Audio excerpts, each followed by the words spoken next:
little manipulation of the metal so he can get his edges nice and close together.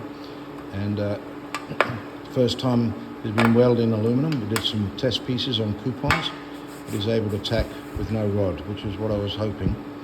So therefore he's going to have it easy when he comes in for his welding, so he can just add his rod as he needs to. So he's getting used to manipulating the panel just to get it to align up together.